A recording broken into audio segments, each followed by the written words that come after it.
이제 이틀이 지나면 설 명절입니다. 명절이 되면 누구나 고향을 찾습니다. 고향은 자기가 나서 자란 곳입니다. 또 옛날 어린 시절의 추억이 담겨 있는 곳이기도 합니다. 이 고향을 잘 나타내는 시가 있습니다. 시인 정지용이라는 분이 향수라는 시를 적었는데 그것에 그 고향이 어떤 곳임을 아주 잘 보여줍니다. 이것을 성악가 박인수 씨와 가수 이동원 씨가 향수라는 노래를 불러서 참으로 우리에게 많이 오랫동안 회자되면서 좋아했던 곡입니다. 명절이 다가오고 하니까 한번 들어보겠습니다. 괜찮죠? 예.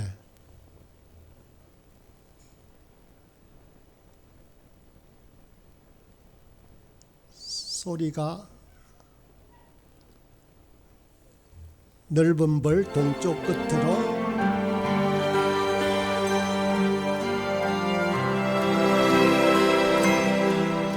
넓은 벌 동쪽 끝으로 옛 이야기 지줄대는 실개천이 휘돌아 나가고 얼룩배기 황소가 해설피 금빛 게으른 울음을 우는 곳 그곳이 차마 꿈엔 들리칠 리야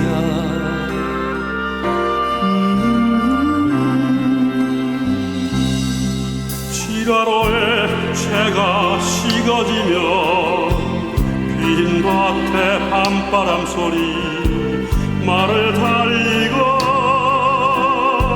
엷은 졸음에 겨운 늙으신 아버지가 지평에를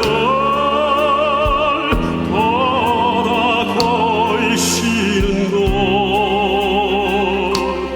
그것이 차마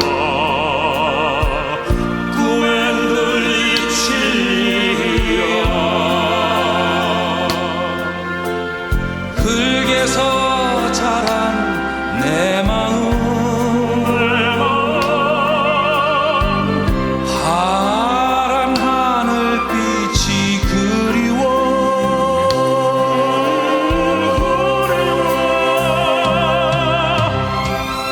함부로써 화살을 찾으러 불서비스레 함주름 희적시던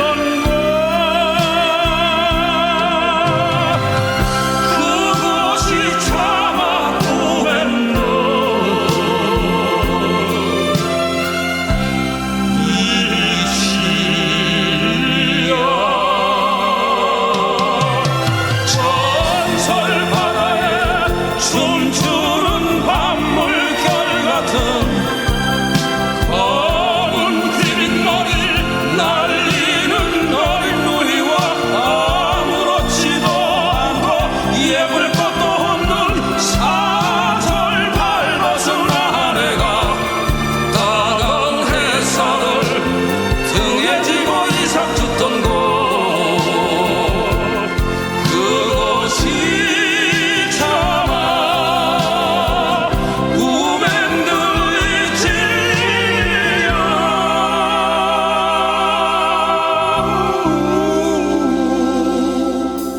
네, 여기까지 듣도록 하겠습니다. 아주 명절이 되면 정말 우리의 마음을 자극하는 노래입니다. 이 시인 정지용은 그곳이 차마 꿈엔들 이칠리아라고 노래하고 있지만 오늘날 많은 현대인들은 이와 같은 시골의 고향 풍경을 다 잊어버리고 또한 또 고향을 잃어버린 사람이라고 할 수 있습니다. 왜냐하면 대부분 고향을 떠나 대도시로 이주를 하고 또 지금 다음 세대들은 많은 아이들이 회색빛 아스팔트에 그러한 아파트에서 태어나고 있기 때문입니다. 명절이라고 하지만 우리는 부모님을 찾아볼 뿐이지 그리는 고향이 따로 있지도 않습니다. 이런 경향은 우리 다음 세대들, 우리 자녀들에게는 더 심해질 것입니다.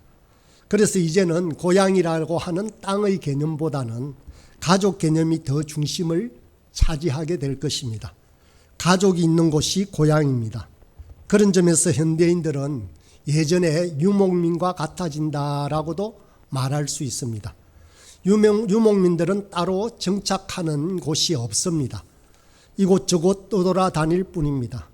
그들에게 있어서 중요한 것은 장소가 아닙니다. 가족이라는 관계입니다. 그들에게는 소유가 아니라 관계가 더 중요했던 것입니다. 이스라엘이 본래 유목민 출신이었습니다. 나라를 빼앗기고 디아스포라라고 해서 다 흩어지면서 이러한 유목민의 성량은 더 커졌습니다. 믿음의 조상이라고 하는 아브라함은 바로 유목민이었습니다. 그래서 목초지를 떠나 떠돌던 그들은 그렇게 삶을 영위했습니다. 그러던 어느 날 갑자기 하나님이라는 분이 나타나서 가나안 땅을 주시겠다라고 약속을 하셨습니다. 아브라함은 이 약속을 믿고 살았습니다. 아브라함의 자손들 또한 마찬가지입니다. 이삭도 그의 아들 야곱도 다 이 약속을 믿고 가나안 땅 언저리에서 살았습니다.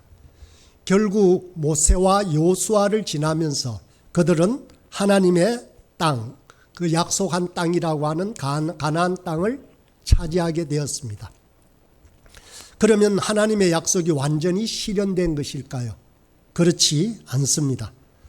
그들은 다시 그 땅을 빼앗기고 디아스포라 상태로 흩어졌다가 그러다가 한참을 지나서 1948년 우리나라가 해방되는 해이죠. 그 해에 팔레스타인 땅을 회복하고 유대인들이 다시 그 땅으로 돌아오게 되었습니다. 그렇다면 이제 그 약속이 실현된 것일까요? 그것도 아닙니다. 오늘 히브리스 기자는 아니라고 말하고 있습니다. 가나안 땅이라는 것은 하나의 모형이고 그림자일 뿐이라고 하십니다. 진짜 하나님이 주신 약속의 땅이 있다라고 10절에서 말합니다. 하나님이 계획하시고 지으실 터가 있는 성을 바랐다라고 아브라함 말하고요. 15절 16절 읽은 말씀에 보면 그들이 나온 바 본향을 생각하였더라면 돌아갈 기회가 있었으리니와 그들이 이제는 더 나은 본향을 사모하니 곧 하늘에 있는 것이다 라고 말씀합니다. 그들이 바랐던 것은 세상에 있는 땅이 아니었습니다. 그랬다면 돌아갔을 것입니다. 그들에게는 더 나은 본향이 있었는데 바로 하늘에 있는 본향이었습니다. 가나안 땅을 떠나서 살 때도 있었고 가나안 땅에서 살 때도 있었지만 그것은 모두 고향이 아니었습니다. 그림자일 뿐이고 스쳐 지나가는 임시 숙소였을 뿐입니다. 아브라함도 모세도 예언자들도 베드로도 사울도 신앙의 모든 선진들도 그래서 이 땅에서는 외국인처럼 나그네처럼 살았습니다. 이 땅에 미련을 두지 않았습니다. 사두지 않았습니다. 땅의 일에 매이지도 않았던 것입니다. 여차하면 떠날 준비를 하고 살았습니다. 그것이 바로 신앙인이자 신앙인은 곧 나그네입니다. 머물지 않고 돌아갈 고향을 그리워하며 살아갔습니다. 존 버년이 쓴 철로역정이라는 책을 보면 거기 주인공이 크리스찬이라고 나옵니다. 그 순례자는 신앙인이 어떤 사람인지를 잘 우화적으로 보여주고 있습니다. 주인공 크리스찬은 성경 말씀을 읽다가 자기가 사는 이 땅이 영원한 땅이 아니라는 것을 깨닫게 되면서 순례의 길을 떠납니다. 중간에 많은 유혹과 시험을 받게 됩니다. 골고다 십자가 아래서 자기 등에 달려있던 짐이 풀어지는 그러한 경험도 하게 됩니다. 좋은 믿음의 친구도 만나고 유혹하는 사람들도 많이 만납니다. 세상의 유혹, 세상 유혹에 넘어가는 자도 만나고 고난에서도 믿음을 지키다가 순교하는 믿음이라는 친구도 만납니다. 철로역정에 등장하는 많은 인물들의 이름들은 추상명사인 믿음, 순교, 성실 이런 등등의 이름들입니다. 허영의 도시라는 곳을 지나가게 되는데 그곳에서는 세상의 쾌락을 상징하는 도시로 이곳 풍경을 이렇게 표현하고 있었습니다. 집, 토지, 명당 자리, 직위, 명예, 귀족 칭호들, 국가들, 왕국, 욕정, 향락 등등이 거래가 되고 또한 모든 종류의 쾌락을 위하여 매춘부들, 포주들, 아내, 남편, 아이들, 주인, 하인, 생명, 피, 육체, 영혼, 언금, 진주를 비롯한 각종 보석 등등 온갖 것들이 다 있다라고 책에서는 설명하고 있습니다. 이것들은 세상이 동경하는 것들이었습니다. 순례자들을 유혹하는 것들이었습니다. 그러나 반드시 극복해야 하는 것으로 나오고 있습니다. 어찌 크리스찬은 이 모든 유혹을 이겨내고 죽음의 강을 건너서 영원한 천국에 입성하는 것이 바로 이 철로 역정의 이야기입니다. 이 책은 17세기 개혁교회 성도들이 즐겨 읽던 책으로 성경 다음으로 많이 읽던 베스트셀러였습니다. 철로 역정은 성도들이 가야 할 고향이 어디인가를 잘 보여주고 있습니다. 이 세상의 영광과 쾌락이 그들의 가장 중심된 관심사가 아니었습니다. 이 땅의 유혹을 이기는 성화와 그런 과정을 통해서 들어가게 될 천국이었습니다. 또 5세기 무렵에는 어거스틴이 쓴 신의 도성이라는 책이 있는데 이 책은 로마 멸망의 시기에 기록되었습니다. 로마의 기독교가 국교가 되었음에도 불구하고 로마 제국이 왜 망했는가에 대한 질문에 대한 답을 적은 책입니다. 어거스틴은 신앙인이 추구하는 나라는 이 세상의 나라가 아니라고 합니다. 하나님의 도성을 향해 나아가는 것이 신앙인들의 목표임을 분명히 제시하고 있습니다. 그러므로 세상 나라의 흥망성쇠는 기독교와는 관련이 없다는 것입니다. 우리는 하나님의 도성을 향하여 나가는 나그네들이라는 것입니다. 이와 같이 여러 책들이나 생각들을 볼 때 결국 중요한 것은 우리의 태도와 생각이다라고 말하는 것입니다. 물질의 복을 누리는 것도 중요하지만 물질을 바라보는 우리의 태도가 더 중요하다라는 것입니다.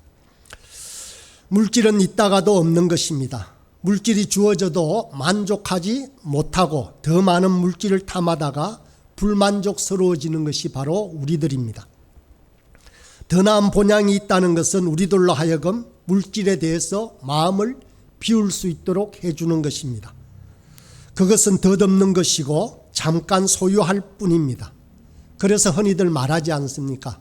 인간은 빈손으로 왔다가 빈손으로 간다라고 말입니다. 그래서 죽은 사람이 입는 수의에는 호주머니가 없다고들 하지 않습니까?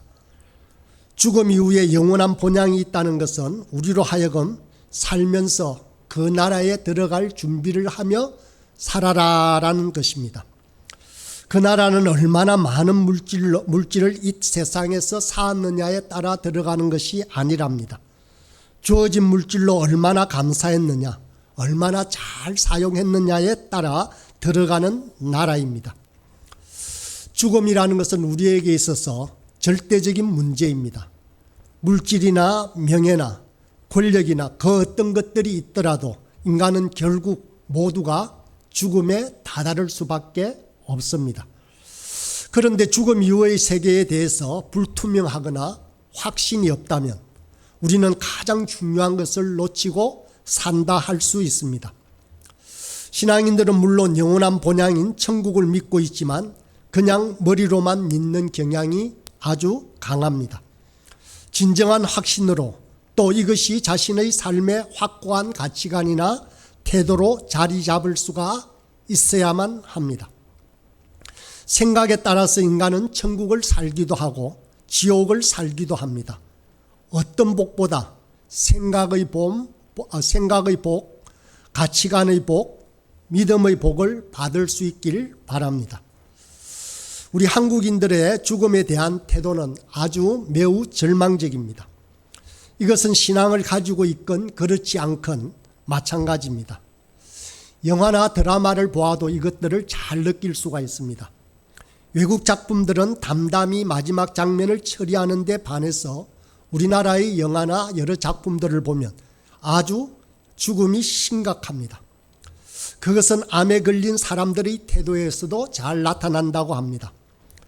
미국 최고의 암 전문 병원은 텍사스 대학교에 있는 MD 앤더슨 암센터입니다.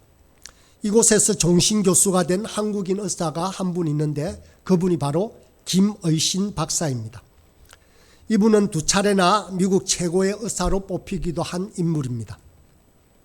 이 김의신 박사가 미국인 암 환자도 치료해보고 한국인 암 환자도 치료해보았는데 한국인들의 공통적인 특징이 있다고 한 강연에서 말한 바를 읽어보았습니다. 미국인에게서는 그런 질문을 받아본 적이 없는데 한국인 암 환자들은 꼭 묻는 질문이 있다라고 합니다. 이렇게 다들 묻는다고 합니다. 제가 얼마나 남았습니까? 라고 묻는 것은 한국인들은 빠짐없이 다 묻는다라고 한답니다. 그래서 이 박사는 잘 모르겠다라고 대답한다고 합니다. 그것은 하나님만이 알 수 있는 영역이기 때문에 그렇습니다. 계속되는 김의신 박사의 말입니다. 내 동료 중에도 암으로 죽은 사람이 있습니다. 그런데 나는 병문안 가서 그가 우는 걸 본 적이 없습니다. 31년 동안 숱하게 암 환자를 대하면서도 미국인 환자나 가족이 통곡하는 것을 거의 보지 못했습니다. 그러나 한국인 환자나 가족은 대화를 나누다가도 울음이 복받쳐서 얘기를 못하는 것이 대부분이었습니다. 물론 그 서양 사람들의 어떤 가치관과 우리 한국인의 가치관의 차이 때문에 그렇기도 합니다. 저와 여러분은 어떨 것 같습니까? 세상에 대한 미련 때문인지 아쉬움 때문인지 억울함 때문인지 눈물이 많은 게 한국인들입니다. 믿음과 감사가 없이 살아가는 우리의 모습을 적나라하게 드러낸다라고 찍어서 말을 할 수도 있습니다. 한국인과 미국인의 이런 차이에 대해서 김의신 박사님께 물어보니 이렇게 말했습니다. 미국인은 기본적으로 삶과 죽음은 하나님이 결정한다라는 생각을 가지고 있다고 합니다. 그리고 병은 전적으로 의사에게 맡깁니다. 자신은 마음과 몸을 어떻게 다룰 것인가에 대해서 집중할 뿐이라고 합니다. 그러면서 묵묵히 자신을 할 일을 하고 항암 치료를 받으면서도 회사에 출근하는 것이 대부분의 미국인들이라고 합니다. 그러면서 그들은 죽기 전날까지 일을 하는 경우도 있고 그리고 암에 대해서 걱정하는 시간들이 많이 줄어든다라고 합니다. 여기서 우리는 신앙이 실제 우리 삶에 어떤 영향을 미치고 있는지를 평가해 볼 수가 있습니다. 자기 삶에 최선을 다하다가 하나님이 부르시면 가는 것이 우리 인생이라고 믿고 있느냐라는 데 있습니다. 그 가운데서도 기적적으로 낫는 사람도 있다고 김 박사님은 말을 합니다.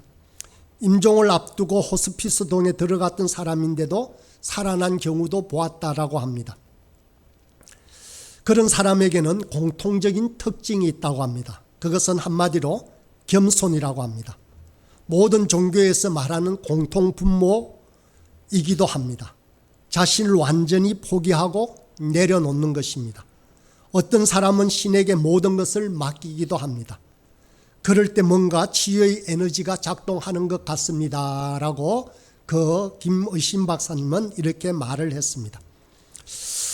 저와 여러분들은 과연 어떻습니까? 더 나은 본향을 향해서 간다는 확신이 있습니까? 그렇다면 우리에게 암이나 심지어 어떤 죽음의 그림자가 드리워져도 우리는 두려워하지 않을 수 있습니까?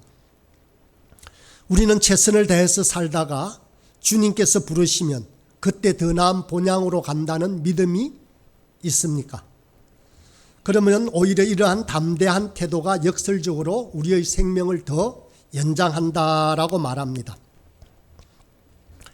그런 의미에서 우리 부활소망교회는 이러한 태도를 지닌 참 좋은 모델을 바라보고 있습니다. 암에 걸리거나 큰 병에 걸리면 너무너무 감사한 일로 받아들이라고 하시는 목사님이 계십니다. 우리 담임 목사님이십니다. 더 크게 기뻐하라고 더 큰 소망 가운데 살라라고 하십니다. 걱정할 일이 아니고 울 일이 아니고 더 감사할 일이라고 하십니다. 그래서 우리 모든 성도들도 그분을 쫓아서 살려고 합니다. 그래서 우리 교회는 더욱더 부활을 소망하는 부활 소망 교회입니다. 한국 사회가 얼마나 비신앙적이고 신앙인들 또한 천국 신앙이 희박한지는 한국 사회를 전반적으로 지배하고 있는 가치관을 통해서 알 수 있습니다. 최근에 인터넷에 회자했던 각국의 중산층 기준을 한번 살펴보았습니다. 한국의 중산층 기준은 다음과 같습니다. 첫 번째, 부채 없는 아파트 30평 이상을 소유하는 것. 두 번째, 월급여 500만 원 이상. 세 번째, 자동차는 2000cc급 중형차 소유. 네 번째, 예금액 잔고가 1억 원 이상 보유. 다섯 번째가 해외여행 1년에 한 차례 이상 다닐 것. 이것이 바로 한국인의 중산층 기준이라고 합니다. 여러분은 모두 해당이 됩니까? 아니죠. 그렇다고 합니다. 그런데 이 기준을 보면 이 사회에서 보는 바와 같이 공통적인 특징이 모두 기준이 물질적이라는 데 있습니다. 그러면 다른 나라들은 어떤가 하고 검색을 해보았습니다. 프랑스 퐁피두 대통령이 언급했던 프랑스 중산층의 기준입니다. 첫 번째, 외국어 하나 정도는 할 수 있어야 하고, 두 번째, 직접 즐기는 스포츠가 있어야 하고, 세 번째, 다룰 줄 아는 악기가 있어야 하고, 네 번째는 남들과는 다른 맛을 낼 수 있는 요리를 만들 수 있어야 되고, 여섯 번째, 일주일에 한 번씩 가족 외식을 할 수 있어야 한다. 이건 가능하겠죠. 아주 애쓰지 않아도 가능할 것 같습니다. 그런데 우리보다 선진국이라는 프랑스가 바로 이런 것이 중산층의 기준이라고 합니다. 그럼 영국은 어떤지 봤습니다. 옥스퍼드 대학에서 제시한 영국의 중산층 기준은 페어플레이를 할 것, 공정할 것이라는 말입니다. 자신의 주장과 신념을 가질 것, 독선적으로 행동하지 말 것, 약자를 두둔하고 강자에 대응할 것, 불의, 불평, 불법에 의연히 대처할 것, 이런 것들입니다. 자신 있습니다. 그죠? 그리고 미국의 중산층 기준을 또 보았습니다. 자신의 주장에 떳떳하고 사회적인 약자를 도와야 하며 부정과 불법에 저항하는 것, 그 외에 테이블 위에 정기적으로 받아보는 비평지가 놓여 있을 것. 이처럼 선진국의 중산층 기준은 어떻게 살 것인가에 초점이 맞추어져 있습니다. 얼마나 더 많은 재물을 가지고 있느냐가 그들의 기준이 아니라는 것입니다. 그러면서 선진국들은 문화적이며 도덕적인 삶의 질을 중시하고 있습니다. 반면에 우리는 전적으로 물질적 소유에 맞추어져 있습니다. 평가 기준이나 비교 방법이 반드시 똑같지 않기 때문에 일률적으로 비교할 수는 없습니다. 그렇지만 도대체 우리가 중산층에 대해서 말할 때는 지금까지 물질 이외의 기준을 제시하는 경우가 한 번도 없었습니다. 이것은 일반 세상 사람들만의 문제가 아니라고 합니다. 우리 신앙인들도 이런 물질적 기준에서 거의 벗어나지 않는다고 합니다. 우리 자신을 돌아보면 잘 압니다. 우리는 스스로를 이 땅을 지나가는 나그네라고 하면서 우리는 왜 그렇게 소유에 집착하고 있는지 모릅니다.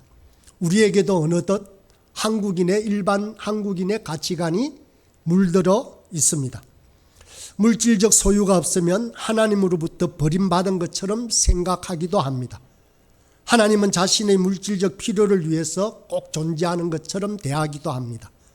그래서 우리의 기도의 내용도 하나님 앞에 무슨 청구서를 내밀듯이 무엇을 달라는 기도가 대부분이기도 합니다. 우리들의 가치관이 바뀌지 않으면 우리 사회는 이기적이고 경쟁적이며 물질 중심주의적인 그러한 사회를 벗어나지 못할 것입니다.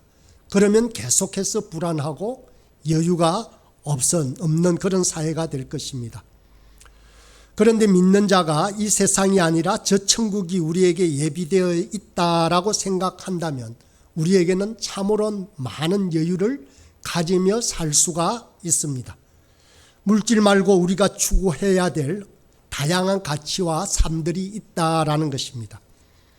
나눔의 삶, 비움의 삶, 배움의 삶, 자연 친화적인 삶, 감사의 삶, 누리는 삶, 여행하는 삶, 예술의 삶, 정말로 많은 다양한 것들이 우리 주변에 있다라는 것입니다. 그러므로 우리는 생각이 바뀌어야 합니다. 진짜 우리는 하나님을 잘 믿어야만 합니다. 우리의 생각이 바뀌어야 우리의 태도가 바뀝니다. 세상의 가치관을 쫓아 살아서는 결코 우리의 생각이 변하지 않습니다. 진짜 천국의 신앙, 천국 신앙을 소유해야 합니다. 우리들은 이 세상의 나그네이기 때문입니다. 우리는 더 나은 본향을 향하여 나아가고 있는 순례자들입니다. 이제 설명절이 가까워서 많은 분들을 만나게 되고 친지들을 만나게 되는 기쁜 날들이 될 것입니다. 이 설명절 동안 어떤 복보다도 이 생각의 복, 이 가치관의 복, 이 믿음의 복을 받고 누리는 저와 여러분이 되길 간절히 소망합니다.